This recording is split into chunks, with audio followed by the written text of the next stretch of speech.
자, 우리 요한일서 4장 15절로 19절 말씀 5말씀입니다. 한번 읽겠습니다.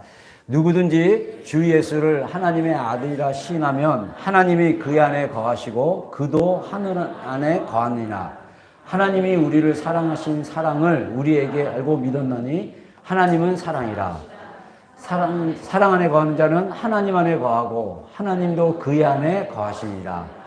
이로써 사랑이 우리에게 온전히 이루어진 것은 우리로 심판날에 담대함을 가지게 하려 함이니 주께서 그러하신 것 같이 우리도 이 세상에서 그러하니라. 사랑 안에 두려움이 없고 온전한 사랑이 두려움을 내쫓나니 두려움에는 형벌이 있습니다. 두려워하는 자는 사랑 안에서 온전히 이루지 못하느니라. 우리가 사랑함은 그가 먼저 우리를 사랑하셨습니다. 아멘. 아멘. 잠깐 기도하겠습니다. 예, 그렇습니다. 하나님, 예수님을 통해서 구원받은 우리의 구원의 복음이 온전한 사랑입니다. 이 온전한 사랑이 우리 안에 있는 두려움을 내어 쫓는다고 했습니다.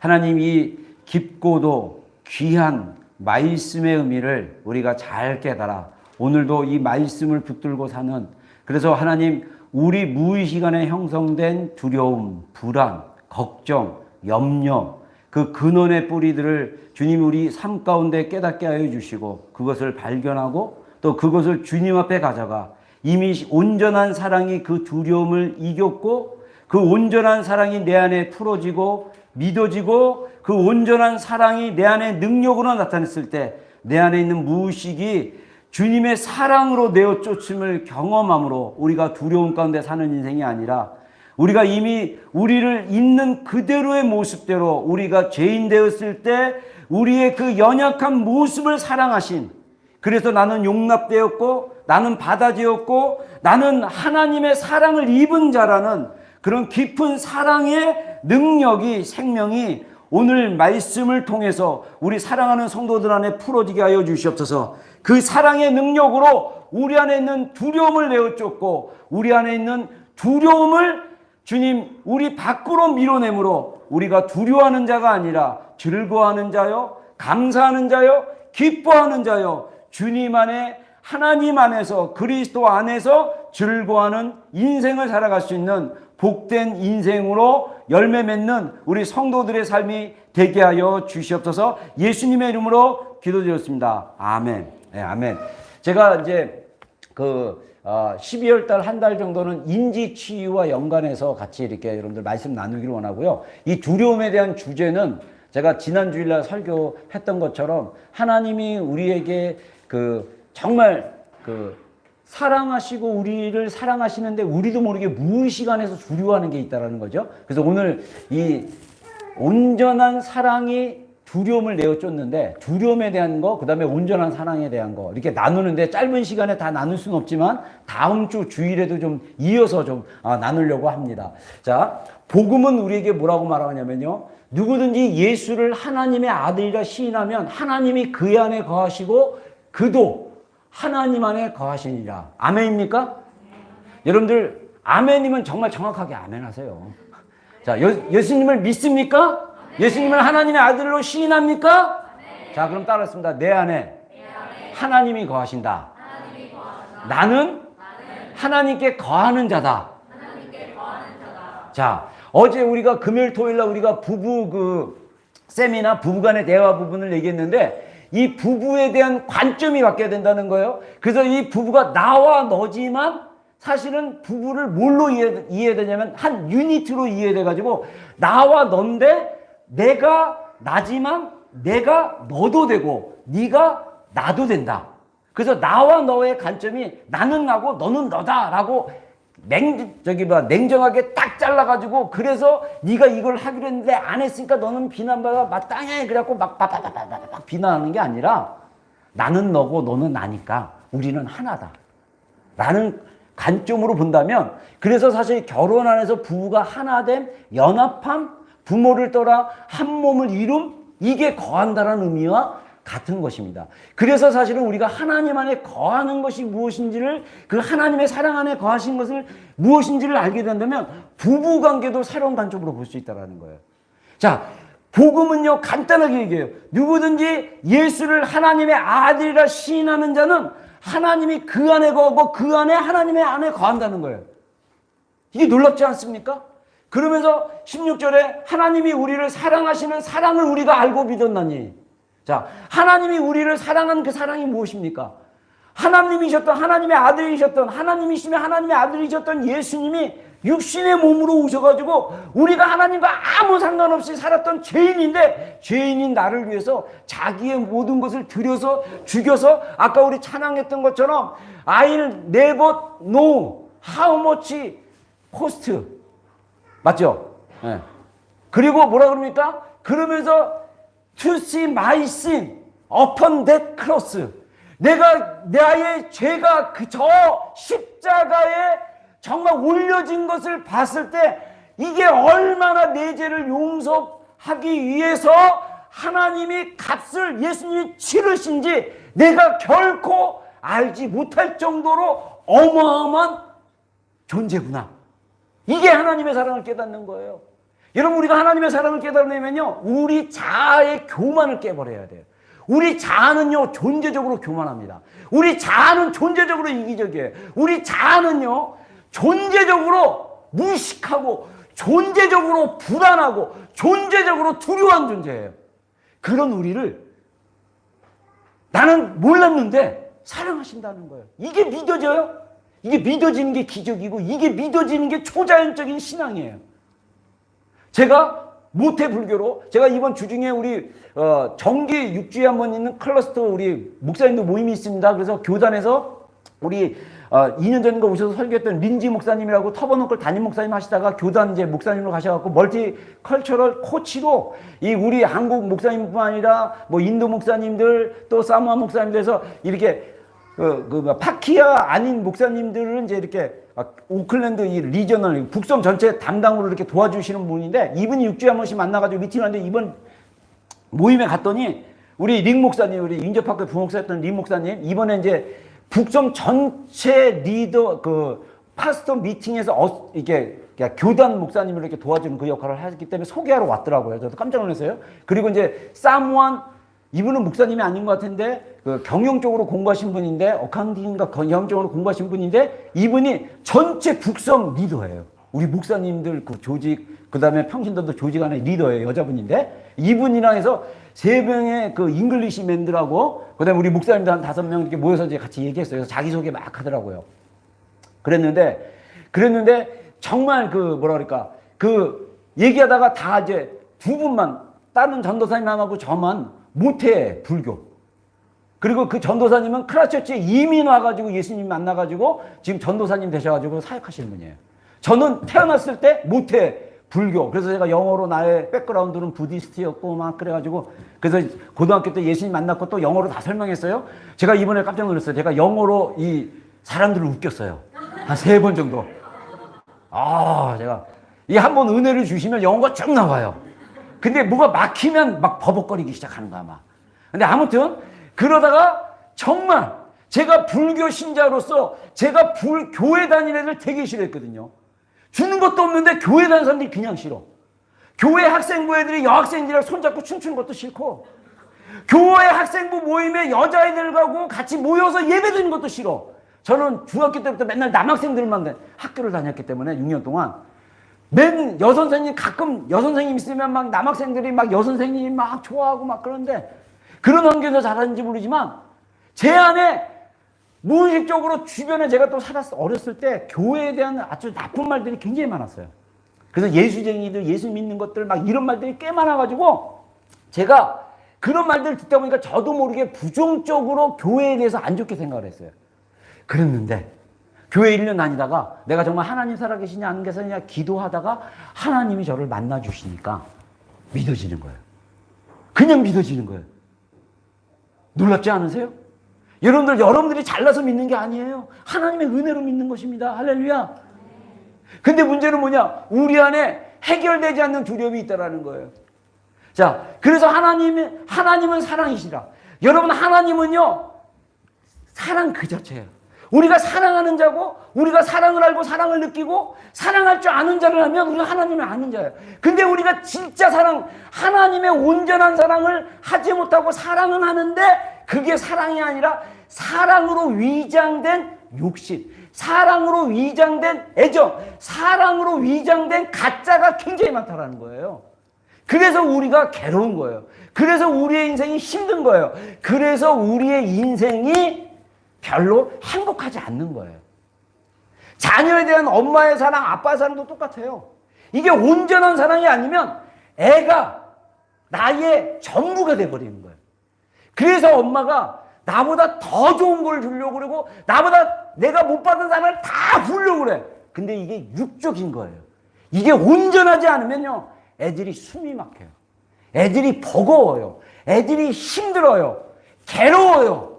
행복하지 않아요. 엄마는 사랑한다고 잔소리를 하고 엄마는 사랑한다고 나를 때리고 엄마는 사랑한다고 싫은 것도 갖다 주는데 나는 행복하지 않아요. 왜 그렇습니까? 온전한 사랑으로 사랑하지 않기 때문이에요. 여러분, 우리 신앙생활은요, 하나님의 온전한 사랑을 얼마만큼 깊이 경험하느냐, 그래서 그 사랑의 생명과 사랑의 능력으로 어떻게 삶을 살아내느냐, 이게 중요한 저는 신앙의 키라고 생각합니다. 여러분들이 아무리 교회 생활 열심히 하고 기도 열심히 하고 예배를 열심히, 근데 그 열심히 하나님과 마음으로 관계로 맺어지지 않으면 그건 다 종교행위예요. 그건 하나의 종교에 불과한 거예요. 부처에게 절하는, 그리고 나무에게 절하는, 알라에게 엎드려서 절해서 알라의 뜻이라고 사람들을 죽이려고 자기 몸에다 폭탄을 터뜨리는 그런 사람이랑 다를 게 없어요. 기독교의 신앙은 그 신앙이 아닙니다. 기독교의 신앙은 사랑이에요. 이게 진짜 신앙이에요. 그러려면 우리가 어떻게 해야 되냐? 진짜 하나님의 사랑을 경험하셔야 돼요. 그리고 내 안에 온전한 사랑이 우리의 두려움을 쫓아낸다고 했는데 쫓아나가지 못하고 버티고 있는 이 강력한 두려움, 불안, 걱정을 밀어내는 작업을 해야 돼요. 이 작업이 되지 않으면 우리 인생이 별로 행복하지 않아요. 그래서 이로써 하나님의 사랑이 우리에게 온전히 이루어진 것은 우리로 심판날의 담대함을 가지려 함이니 주께서 그러하신 것 같이, 영어 성경은요, as he is예요. 그러니까 정말 예수님이 그냥 그런 것처럼 우리가 이 세상에서 그렇게 살 수 있다는 거예요. 뭐로요? 두려움 없이. 심판날에. 심판은 뭡니까? 저지먼트입니다. 너 이거 잘했지, 이거 못했지, 막 이런 심판하는 건데 그 심판의 날에 내가 두려움이 없어요. 내가 여전히 죄짓고 연약한데도 우리가 회개하고 주님께 돌아오고 그 다음에 주님의 보혈로 다시 용서를 받고, 그래서 우리가 정말 주님 사랑 안에서 넘어지는 자나 또 일어서는 자, 또 연약하지만 또 내 연약한 가운데 하나님의 사랑을 더 깊이 경험하면서 그 연약감을 또 이길 수 있는, 그래서 우리의 믿음이 넘어지고 일어나고 넘어지고 일어난다 할지라도 우리가 여전히 주님의 사랑 안에 붙들려 있으면 우리가 두려움 없는 삶을 살 수 있다는 거예요. 그래서 18절에 사랑 안에 두려움이 없고 온전한 사랑이 두려움을 내어쫓나니. 자, 우리 안에 아직 저도 많이 내어쫓았는데 아직까지도 제 안에 한 10% 20% 정도의 두려움이 좀 있어요. 제가 그걸 느껴요. 어쩔 때 갑자기 예기치 않는 어떤 상황이 딱 오거나 하면 갑자기 훅 들어와서 그것 때문에 또 옛 습관대로 막 승질내고 화내고 막, 이게 아직 두려움이 좀 있어서 그래요. 이게 완전히 해결되면 이제는 옛날처럼 화내고 승질내는 게 아니라 그냥 자연스럽게, 왜 그래? 어제 데모스트레이션 어떤 집사님이 아 그래? 이렇게 했는데 아 그래? 이렇게 자연스럽게 할 수 있도록 하는 게, 사실은 내 안에 이 무의식의 문제들이 해결되면 내가 말하는 거 행동하는 게 자연스럽게 부드럽고 사랑으로 나갈 수 있다는 것입니다. 그래서 우리가 사랑하면, 자, 우리가 하나님을 사랑할 수 있는 것은요, 하나님이 먼저 우리를 사랑하셨습니다. 이거 중요한 포인트예요. 우리가 사랑할 수 있었던 거는 뭐냐면 하나님이 먼저 사랑하신 거예요. 저 이거 예전에 골방에서 깨달았어요. 요한복음 15장에 또 예수님이 뭐냐면 너희가 나를 택한 것이 아니라 내가 너희를 택하여 세웠다라고 했어요. 저는 여기서 엄청 은혜 받았어요. 아, 내가 예수님 선택하고 내가 불교에서 기독교 선택해가지고 예수님 선택한 줄 알았더니 그게 아니라 예수님이 나를 선택하셨구나. 이게 사랑이에요. 하나님을 우리가 사랑할 수 있는 것은 하나님이 먼저 우리를 사랑하셨기 때문이에요. 이 얘기는 뒤집어 보면 우리가 하나님의 사랑을 알아야 우리가 하나님을 사랑할 수 있는 거예요. 내가 하나님을 사랑하지 못하고 나의 사랑의 깊이가 낮고 나의 사랑의 깊이 수준이 낮다라는 것은 뭐냐면 그만큼 하나님의 사랑이 내 안에 풀어지지 않고 믿어지지 않고 경험되지 않기 때문입니다. 그 원리로 보시면 됩니다. 자, 두려움에는 형벌이 있다라는 거예요. 두려움에는. 그래서 제가 이 형벌이라는 헬라어 언어 단어를 봤더니 중요하게 사용된 게 마태복음 25장에 그 양과 염소에서 형벌이 있을 것이다 했을 때 그 형벌하고 여기 나오는 그 요한일서에 나오는 형벌과 똑같이 두 단어만 썼는데 이 단어 안에서 어떤 의미가 있냐면요. 박탈감이나 결핍으로 인한 고통이라고 표현할 수 있어요. 이게 perhaps. 이제 이 단어를 해석한 성경 주석자가 그렇게 얘기한 거예요. 그리고 이게 뭐냐? 고통 형벌이에요.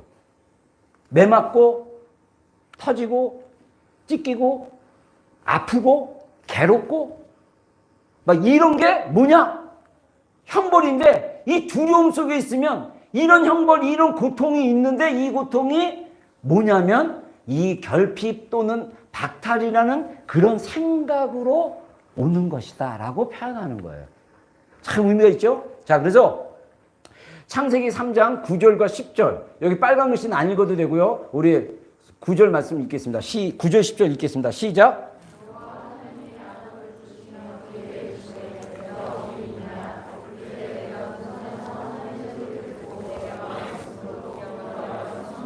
예, 자, 여호와 하나님이 아담을 부르시며, 자, 누구를 불렀다고요? 아담을 부르셨어요. 그래서 우리가 성경적으로 얘기했을 때 하나님이 땅에 있는 흙을 모아가지고 사실은 더 정확히 얘기하면 먼지예요, 먼지. 더스트예요. 모아가지고 그거를 폼해가지고 어떻게 했습니까? 하나님의 숨으로 코에 넣어줬더니 인간이 된 거예요. 생명이 된 거예요. 근데 왜 하나님이 굳이 그렇게 하실 이유가 있냐? 하나님은 사랑이시기 때문에 이 천하 만물도 너무너무 사랑하시고요. 그리고 자신이 창조한 모든 식물과 동물과 이런 것도 다 사랑하세요. 그랬는데 자기 사랑의 그 결정체로 인간을 하나님의 이미지, 그 자유와 사랑의 이미지를 넣어주셔서 인간을 사랑하는 존재로 만드신 거예요. 그래서 이 인간이 하나님을 사랑하고 하나님의 사랑을 느끼고 받을 수 있도록 이런 관계 안에서 창조하신 거예요. 그래서 우리 기독교 종교는요, 관계의 종교예요. 그래서 요한일서 우리가 읽었던 4장에 보면요, 누구든지 형제를 미워하는 자마다 하나님을 사랑하지 않는 자라는 거예요. 그리고 하나님을 사랑한다고 하면서 형제를 미워하는 자는 거짓말하는 자다라고까지 얘기해요. 이거는 굉장히 중요합니다. 내 안에 여기서 형제라는 것은 피를 나눈 형제가 아니라 공동체 지체를 얘기합니다. 나랑 피 한 방울 섞이지 않는 그 사람을 내가 사랑을 하는데 어떻게 사랑하냐? 하나님이 나를 사랑한 것 같이 사랑할 수 있겠냐는 거예요. 여러분, 교회가 서로에 대해서 하나님이 나를 사랑한 것을 깊은 경험 안에서 서로 사랑하면요, 세상이 놀래버려요. 세상이요, 기절해버려요. 과연 저게 가능할까? 부부인데도 그렇게 사랑하기가 힘든데, 부모와 자녀의 관계도 그렇게 사랑하기가 힘든데 어떻게 그렇게 사랑할 수 있습니까? 우리가 창조할 때 하나님이 아담과 사랑하고 싶어서 우리를 창조하신 거예요. 여러분, 결국은 예수 그리스도의 보혈로 우리가 거듭나면요, 우리가 하나님과의 관계 안으로 들어가셔야 되는 거예요. 하나님의 사랑을 자꾸 경험하셔야 되는 거예요. 하나님의 사랑을 자꾸 우리가 경험해서 그 사랑으로 배우자를 사랑하고 자녀를 사랑하고 우리 성도들을 사랑하고 우리 지체들을 사랑하고 이웃을 사랑하고 나랑 아무 상관없는 저 아프리카에 굶어 죽는 사람도 사랑할 수 있는 마음이 생기는 거예요. 하다못해 인간이 아닌 그 개나 고양이도 사랑하고 하다못해 길가에 핀 그 꽃 한 송이도 사랑할 수 있는 이런 감수성, 이게 어디서부터 옵니까? 하나님의 사랑부터 오는 거예요. 제가 예전에 예전에 제가 어떤 영상, 중독에 관련된 영상, 영화가 나왔는데 그 영화에서 한국 영화, 제가 우리 그룹 같은 데 올렸던 것 같은데 그 영화에서 나오는 미국의 한국말 제대로 못하는 2세 목사님이 마약 딜러도 하고 한국 분이었는데 중국 갱 조직 안에 들어가고 했다가 복음 전하는 분을 통해서 이분이 복음 받고 변화됐어요. 그리고 자기 자신도 나중에 목사가 돼가지고 마약 딜러하고 마약 중독자들 전도하는 목사님이 됐어요. 근데 이분이 간증을 하는데 자기가 10대 때는 개미들 막 지나가면 막 죽이고 불로 태우고 막 그랬대요. 근데 예수님을 만나고 나서 어땠냐면 이 개미들이 지나가는 모습을 보고 너무 사랑스러워가지고 개미들을 보는 순간 눈물이 막 쏟아지는 거예요. 근데 그 눈물이 개미들에게 데미지를 입힐까봐 손을 받치고 개미들을 보고 엉엉 울었다는 거예요. 저는 그 마음이 어떤 마음인지 알겠어요. 여러분, 동물을 잔인하게 하고 곤충, 제가 그러고 보니까 이번 주간에 제가 뭐가 생각나냐면 옛날 어렸을 때가 몇 가지가 생각나는데 그 중에 하나가 제가 파리랑 굉장히 친했어요. 여러분들 이게 믿어집니까? 파리가요. 그래서 제가 어떻게 그걸 알았냐면 기도하는데 자꾸 파리가 붙는 거예요. 그래갖고 승질 나가지고 제가 파리채를 닦아주고 결국은 잡아가지고 죽였는데 뭐가 생각나냐면 제가 어렸을 때 놀 게 없으니까 하얀 투명 비닐을 봉지에다가 파리를 잡았는데 한 50마리 잡았어요. 얼마나 더러워요. 그죠? 놀 게 없어가지고. 그 어떻게 했냐면 묶어가지고 발로 막.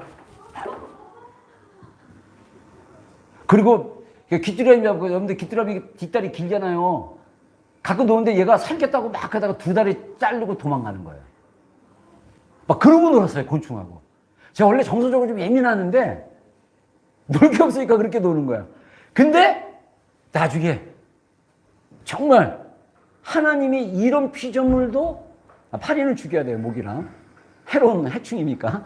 근데 이 정말 이런 거 꽃을 함부로 꺾거나 지나가는 개미를 갖다가 그냥 아무 자기랑 상관없는데 그냥 심심해서 죽였어. 심심해서 개구리 돌 던져서 죽였어. 이런 거 좋은 정서 아니에요.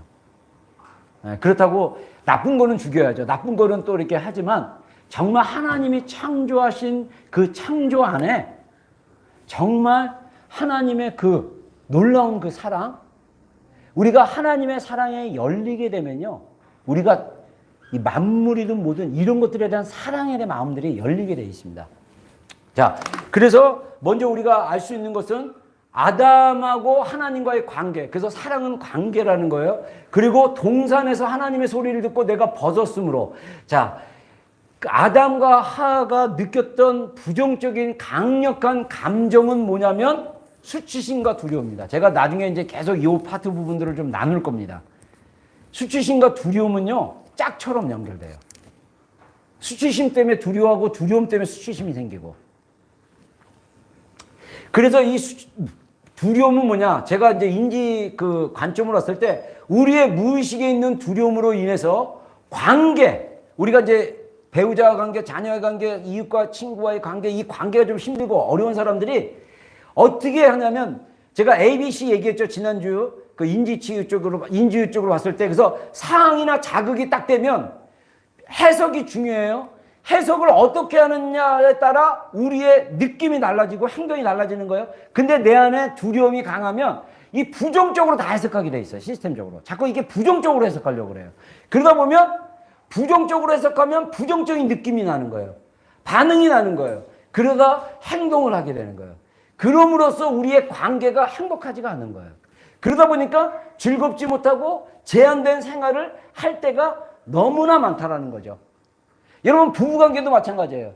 상대방에 대해서 내가 두려워하고 불안한 마음이 있으면요, 어떤 행동을 하거나 어떤 말을 하게 되면 먼저 내가 자동으로 그냥 해석을 하는 거예요. 자동적 사고.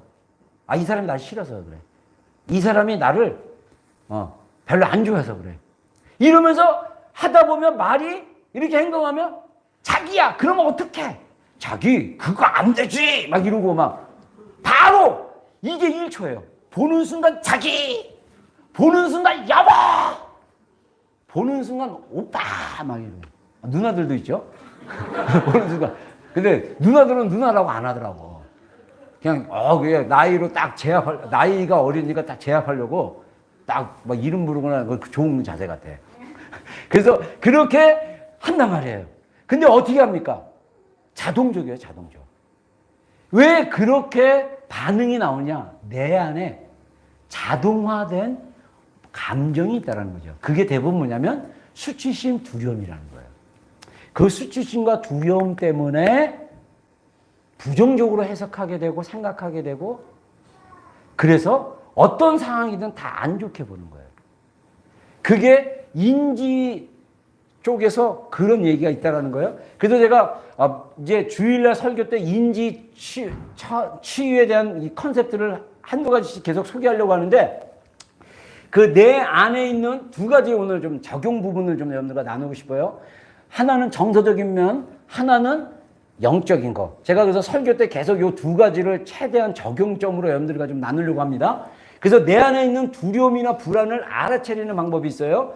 그게 제가 볼 때는 그 자기 사례 인지 전환 프레임일지라는 게 있습니다. 제가 나중에 이제 올해 이제 쭉 가서 이제 중간중간 훈련시켜서 이제 이걸 쓸 수 있도록 훈련까지 시켜줄 거예요. 양용을 통해서 설교는 못하고 양용을 통해서 도와주려고 하는데 16가지 항목이 있는데 여기서 사연이라는 항목은 10번째 항목인데 그 전부터 살짝 얘기하자면 먼저 이거 이제 프레임 일지가 16가지 항목이 있는데 이게 딱 표로 돼 있어요. 갖고 옆에 이제 이런 상황 뭐 이런 거 다 써 있거든요. 그리고 요 칸에다가 빈 칸에다 뭐라고 쓰냐면 마음이 불편했던 상황, 누가 언제 어디서 무엇 이것을 쓰는 거예요. 어떤 상황.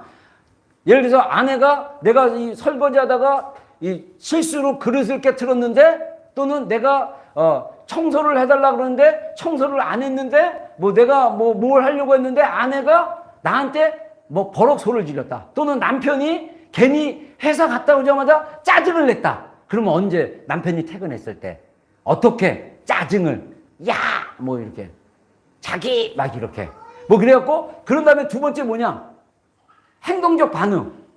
내가 그 상황에 반응한 거야. 왜 나한테 그래? 내가 어쨌다고 막 내 반응을 쓰는 거예요. 그 다음에 느낌. 화가 났다, 짜증이 난다, 억울했다, 우울하다, 강도 억울 30, 분노 80, 뭐 이런 식으로 세세하게 쓰는 거예요. 그런 다음에 이 비합리적 사고를 파악하는 거예요. 비합리적 사고에 4가지가 있습니다. 자동적 사고 제가 지난주에 얘기했죠. 인지오류 12가지 그거 있다 그랬죠. 중간 신념이라는 게 또 있어요. 규칙, 태도, 가정, 의도, 욕구. 나중에 다 가르쳐 줄 거예요. 그 다음에 핵심 신념, 동조성, 강박성, 통제성. 이 핵심 신념이 사실은 무의식간에 일어나는 그 어떤 거라는 거예요. 자, 그 다음에 8번째, 여기서부터는 내가 그 상황에 그냥 했던 대로 반응한 거예요. 8번째부터는 인지를 전환시키기 위해서 나의 감정과 느낌의 그 근원을 찾아내고 내 생각을 바꾸고 내가 생각하는 느낌, 감정들을 완전히 바꾸기 위해서 행동하는 첫 번째가 논박이에요, 논박. 논박은 우리 그 금요일날, 토요일날 했었던 그 미러링이랑 비슷해요. 미러링은 뭡니까? 그 맥시마이저 해가지고 뭐 미니마이저 못 참석한 사람들에서 간단히 설명하냐면 부부 중에 한 명은요 맥시마이저라고 그랬고 뭔가를 꼭 자기의 쌓아놓은 거를 꼭 얘기하는 사람이 있어요. 주로 여자들이지만 남자인 경우도 있습니다. 그 미니마이저는 뭐냐면 그 얘기가 너무 듣기가 고통스러운 사람들이에요. 근데 놀랍게도 부부가 거의 다 그래요. 뭐 맥시마이저 부부, 미니마이저 부부는 별로 없는 것 같아요. 거의. 꼭 한 명은 안에 쌓아놓은 걸 꾹꾹 쌓아놓다가 얘기를 해야 돼요. 근데 그 사람은 너무나 놀랍게도 잘 피해. 동굴로 들어가. 감정을 잘 모를 수도 있어요. 그럴 때는 어떻게 하냐면 미러링이라고 그래갖고 말했던 거를 반복해서 맞지 하는 거예요. 자기가 어제 이렇게 해서 내가 기분이 나빠서 그래서 자기라 그러면 내가 먼저. 내가 사실 이런 일이 이렇게 어제 있었는데 이것 때문에 내 기분이 우울했어, 힘들었어 라고 얘기를 하면 듣는 사람이 자기가 어제 이 일 때문에 이렇게 해서 힘들었었구나. 맞아? 맞아. 그럼 계속 그 짓을 해야 돼요. 이게 고통스러워요. 근데 이거를 해야 실제로 부부가 맥시마이저 이거를 꼭 얘기해야 되는 사람이 꼭 들었다는 느낌을 받아야 돼. 안 받으면 그 부부관계 굉장히 괴롭습니다. 이거 반드시 받아줘야 돼요. 미니마이저들이요. 그거 별로 신경 안 쓰는 사람들 그거 미러링 잘해야 된대요. 저도 이게 잘 안 되거든요. 어떻게든 얘기하려고 그래요. 막. 뭐 했다 그러면 이렇게 쳤어. 나 이렇게 쳐. 이렇게. 이게 우리 부부관계래. 그래서 괴로운 거예요. 인생이. 상대방이 다 그래서 제가 깨달은 게요. 우리 사모가 부탁하는 게 말의 의미를 하는데 저는 너무 팩트만 따지는 사람에서 이게 맞냐 틀리냐를 너무 이게 자동적 사고로 마저 틀려. 나 그거 안 했는데 나 이거 안 했는데 그러다 보면 뭐가 들어오냐면 억울함이 들어오는 거예요. 근데 사실은 상대방이 얘기하는 거를 미러링을 통해서 내가 듣고 있다라는 것을 얘기하는 게 중요하다고 하더라고요. 논박은 뭐냐면 내가 기분이 왜 짜증 난다. 그러면 논박은 뭐냐면 왜 짜증이 나야지 화가 나서 미칠 것 같다. 왜 화가 나서 미칠 것 같지? 되게 쉬워요. 논박은 그 자기의 행동과 느낌에 퀘스천을 해주는 거예요. 그리고 사실, 중요한 건 사실을 객관화시키는 거예요. 남편이 들어왔다, 남편이 짜증을 냈다, 거기까지. 남편이 짜증을 냈는데 내가 기분이 나빴다. 그거는 사실이 아니야. 그거는 나의 반응이야. 그게 사실이 아니라고요. 목사님 억울해요. 그러면 억울해도 할 수 없어. 팩트. 들어왔을 때 누가 사진을 딱 찍었을 때 남편이 들어왔어. 근데 남편이 짜증내는 말을 했어. 그게 기사 레포트를 쓸 때 아무개 군이 집에 들어와서 와이프에게 짜증을 냈어요 까지가 레포트야. 물론 반응해가지고 아내가 짜증냈어 이것까지 하겠지만 중요한 객관적인 사실을 딱 하고 나서 중요한 거는 내가 이 객관적 사실을 읽고 내가 생각을 해야 돼. 이게 저는 우리 안에 있는 두려움, 우리 안에 있는 불안을 찾아내는 굉장히 중요한 포인트라고 생각합니다. 인지치유 거기서는 안 나오는데 제가 묵상하면서 발견한 거예요. 비합리적인 사고의 원인이 될 수 있는 어릴 적 경험이나 충격적인 사건이라고 얘기를 해요. 근데 제가 상담학 책을 이렇게 읽어보니까 나의 행동, 느낌이 왜 비합리적인 사고 영역에서 반응한지에 대한 원인을 찾는 건데 이건 제가 해석이에요. 우리의 무의식은 모태에서부터 심하게는 어머니 뱃속에 있을 때부터 용납받지 못한 지체들이 있어요.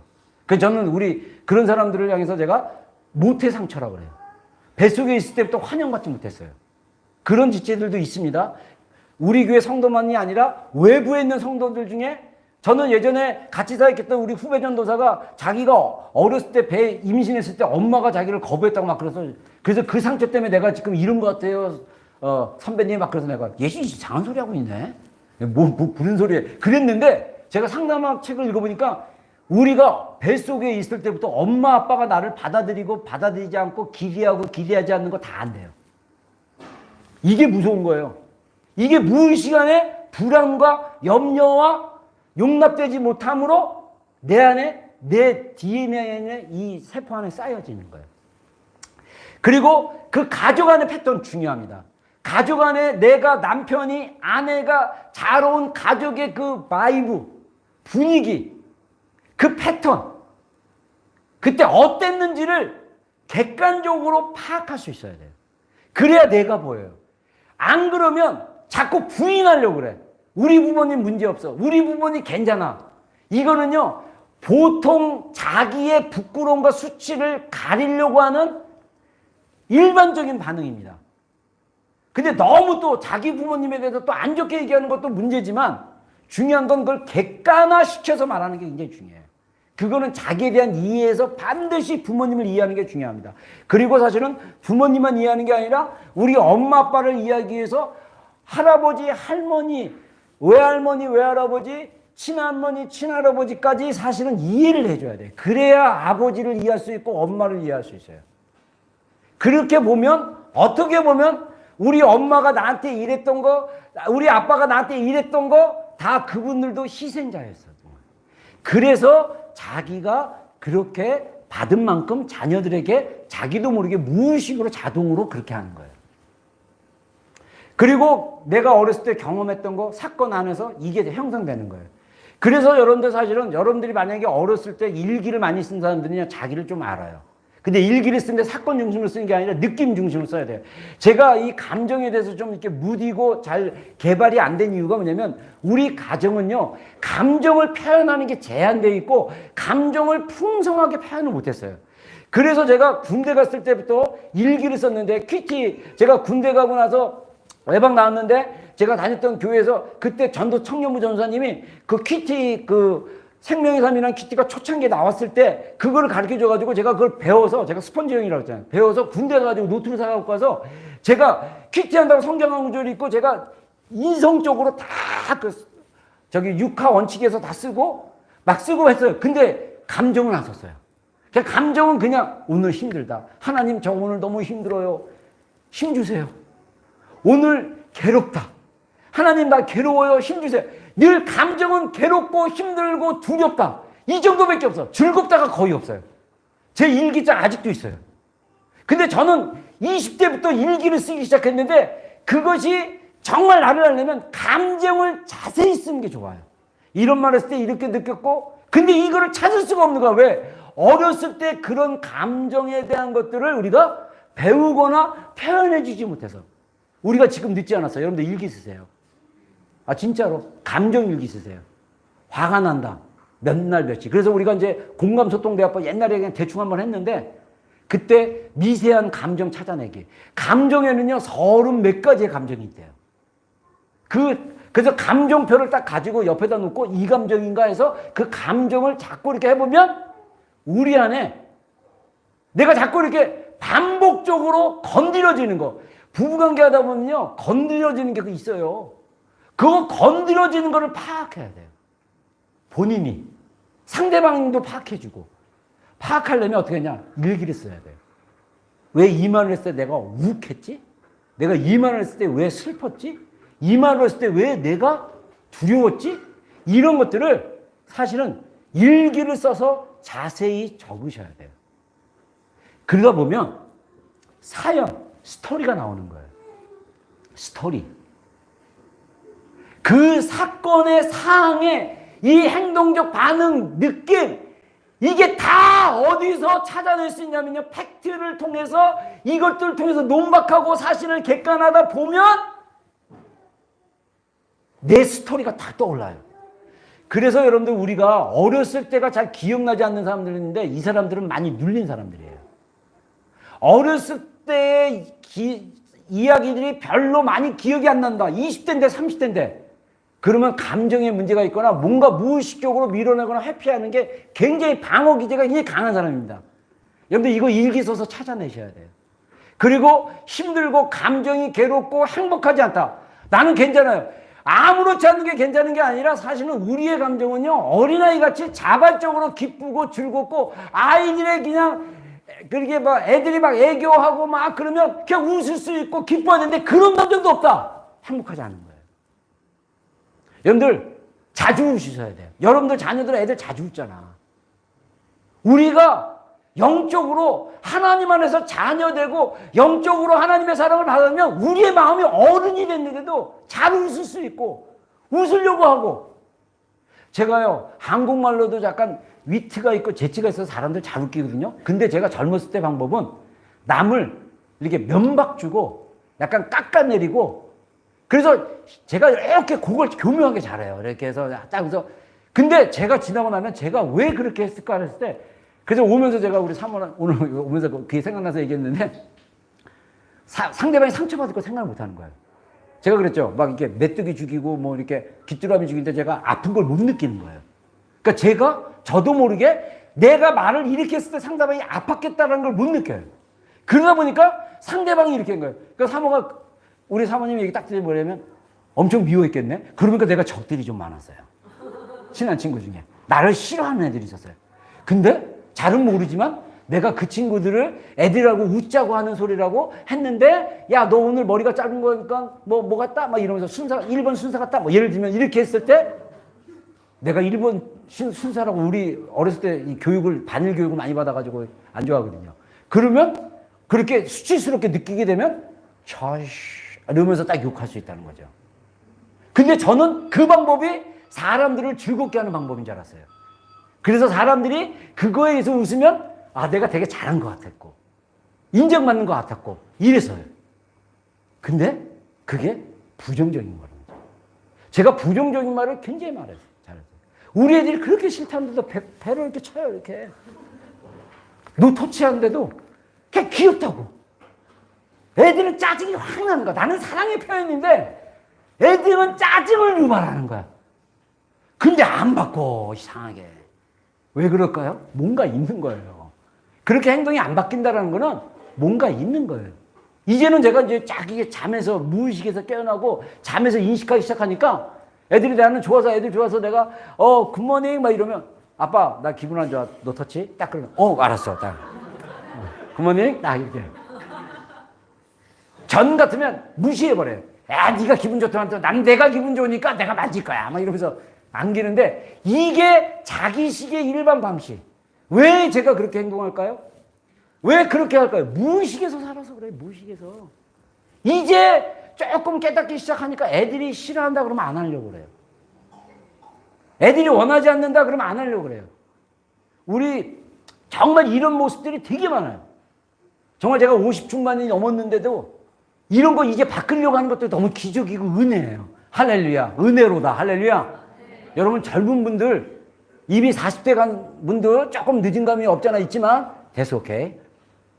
지금 여러분들 젊었을 때 우리 무의식 안에 있는 나의 두려움, 염려, 걱정 이런 것들을 찾아내기 좋은 방법은 뭐냐면 스토리를 봐야 돼. 스토리. 그거는 내가 이 감정이 있을 때 자극되는 사건들을 써보면 돼요. 제가 이거 여러분들 정말 권해주고 싶어요. 그리고 영적으로 우리가 온전한 사랑의 실제를 경험하셔야 돼요. 그래서 복음에 나타난 하나님의 사랑, 우리 안에 거하시는 분, 성부 하나님, 우리를 불쌍히 여기시는 긍휼과 은혜의 하나님, 성자 예수님, 우리 죄를 대신하여 자신의 전부를 내주시는 사랑과 그 희생, 성령 하나님, 우리의 고통을 하시며 위로하시는 하나님. 제가 요거는 다음 주에 할게요. 시간이 많이 지나서. 그래서 우리가 마음, 목숨, 뜻을 다해 주 너의 하나님을 사랑하고 내 이웃을 내 자신같이 사랑하라. 이게 성경의 총 정리입니다. 결국은 사랑이에요. 우리가 하나님을 사랑하고 하나님이 나를 사랑하는 것 같이 내 자신을 사랑하고, 그리고 이웃인 우리 배우자, 자녀, 가족, 그 다음에 형제자매, 친형제자매, 그 다음에 배우자의 형제자매, 그리고 이웃. 이렇게 사랑할 수 있는 그 사랑이 온전한 사랑으로 가능하다는 거예요. 그 사랑이 풀어지려면 우리 안에 두려움이 벗어나야 되는데, 이 두려움을 밀어내는 방법이 뭐냐? 온전한 사랑이 내 안에 거할 수 있도록 우리가 아까 쓰는 거 일기 쓰듯이, 우리 감정을 위해서, 우리의 정서를 위해서 일기를 쓰듯이 우리가 기도하는 시간을 가져야 된다는 거예요. 자, 그래서 기도 생활이 온전한 사랑을 경험하는 열쇠입니다. 기도는 하나님의 마음, 하나님과 마음으로 대화하는 방법이에요. 자신의 감정과 마음을 잘 모르듯이 마음으로 기도하는 것을 모르고 기도할 수 있다는 거예요. 여러분, 우리가 기도를 열심히 해요. 근데 이게 마음이 연결이 안 돼요. 그거는 종교적인 기도일 수가 있어요. 그런데도 처음에 될 수는 없어요. 근데 우리가 연습을 해야 된다는 거예요. 그래서 여러분들이 기도 생활을 어느 정도 했다, 그러면 여러분들이 하나님의 마음도 느끼셔야 돼요. 그리고 내 마음이 하나님 앞에 드려졌다, 하나님이 들으셨다라는 그런 느낌을 받으셔야 돼요. 하나님이 내 안에 있는 걸 쏟아부었을 때 하나님 주시는 게 뭐냐면 위로거든요. 여러분, 하나님의 위로만큼 강력한 게 없습니다. 하나님의 위로만큼 정말, 그래서 성경에 두려워하지 말라, 놀라지 말라, 염려하지 말라 얼마나 많이 하겠어요. 제가 20대 때 늘 걱정하고 염려하고 두려워하고 하는데 주님이 걱정하지 말라, 두려워하지 말라. 이 두려워하고 염려하고 걱정하는 사람 마음 안에 뭐가 있냐면요, 크리스찬들 안에 하나님에 대한 원망이 있어요. 그래서 제가 이사에서 그 46장에 이스라엘이 내게 원망하여 이르기를 어찌하여 하나님은 나를 돌보지 아니하시며, 막 이런 말인 거예요. 하나님을 원망하는 거예요. 하나님, 내가 이렇게 힘든데 왜 나를 안 도와주세요? 하나님, 내가 이렇게 힘든데 왜 나를 돌봐주시지 않으세요? 나를 건져내지 않으세요? 막 이러면서 자기가 막 원망하는 마음이 있는 거예요. 근데 하나님이 이어서 뭐라고 하냐면, 여인이 자기 난 자식을 어찌 버릴 수가 있겠느냐. 그러나 그 여인이 자기 난 자식을 버릴지라도 나는 너를 잊지 않기 위해서 손바닥에 새겼다. 그게 제가 20대 때 기도하면서 풀어진 거예요. 내 안에 부모님으로부터 사랑받지 못한 그 사랑에 대한 불안과 두려움 때문에 하나님을 향해 있었구나. 근데 하나님이 너희 부모가 너를 충분하게 사랑하지 못한다 할지라도 내가 너를 사랑해. 이게 제 영 안에서 말씀으로 해석이 되어지는 거예요. 그러면서 하나님이 나를 얼마나 사랑하신지 내 안에서, 그러면서 부모님에 대한 그 불완전한 충분히 받지 못한, 우리 어머니가 형을 차별하고 동생을 차별하고 나는 중간이라고 그냥 늘 양보하는 애로 이해를 하셔가지고 늘 양보하라고 요구하셨을 때 나도 먹고 싶고 나도 안 주고 내 것만 딱 갖고 싶은데 엄마가 자꾸 그러니까 나는 착해야 되기 때문에 그걸 했는데 그게 나한테 억울한 게 쌓인 거예요. 제가 그래서 결혼 생활하면서 억울한 게 너무 많아요. 그래갖고 조금만 사모가 뭐라 그러면 자꾸 억울해요. 그거 좀 남겨놨다 애들 줘 그러면 억울함이 확 밀려와요. 와, 내가 여기서도 차별을 받는구나. 근데 얘가 몰랐어, 이게. 승질을 확 낸 거예요, 내가. 그냥. 그래서 내가 치사하고 들어서 나 혼자 사먹어야겠다. 그런 말을 했는데 중요한 건 뭐냐면 또 안 사먹어. 그때가 섭섭한 거예요. 여러분, 하나님의 사랑과 위로가 이 정서적인 것보다 사실은 더 먼저여야 되는데 그게 안 되는 사람을 해서 제가 일기 쓰는 거라는 거예요. 기도의 자리에서 하나님과 마음이 연결되기를 주의 이름으로 축원합니다. 제가 이번 주 기도하다가 이 생각이 났어요. 어린아이가 말을 배우는 것처럼 기도도 배우는 과정이 있다. 그래서 제가 갓난아이처럼 부르짖고 우는 거, 이거 자체가 안 되는 거예요. 여러분, 갓난아이들이 왜 우니까? 배고파서 울어요. 갓난아이들이 왜 웁니까? 기저귀 갈아달라고 우는 거예요. 갓난아이들이 왜 난리치고 막 그럽니까? 불편한 거예요. 사실 우리가 이런 걸 느꼈을 때 누구에게 가야 되냐면 하나님께 가야 되는데 자꾸 눈에 보이는 사람에게 가서 그거 내놓으라고 그러는 거예요. 그러니까 서로 괴로운 거예요. 이거를 하나님께 가져가셔야 돼요. 존재적으로 여러분들 괴롭고 힘들고 짜증나고 정말 그러면 하나님께 어린아이가 젖을 달라고 우는 것처럼 나 힘들다고 하나님께 부르짖으시면 돼요. 그냥 말 안 해도 돼. 으아! 어린아이가 젖먹이가 엄마 하고 우는 것 같아요? 그냥 응앙이야, 응앙. 그냥 우시면 돼요. 그 다음 단계가 뭔지 아세요? 옹알이. 옹알이처럼 말하게. 요즘 찬율이나 뭐 이런 애들이 막 옹알이를 해요. 자기 혼자 말할 말 다 해요. 근데 나는 못 알아듣겠어요. 이게 옹알이에요. 옹알이 하듯이 내가 말도 안 되는 기도를 하는 것 같으네? 그러듯이 그냥 하세요. 하나님 제가 있잖아요. 막 근데 기도해보니까 좀 말이 안 돼. 근데 그거는 옹알이 하는 거예요. 그냥 옹알이 하듯이 하세요, 그냥. 어? 근데 하나님은 우리의 마음을 다 아시기 때문에 다 듣고 계셔요. 우리 인간이 못 알아서 문제지. 옹알이 하듯이 중요한 거는 정기적으로 하나님께 기도하는 거예요.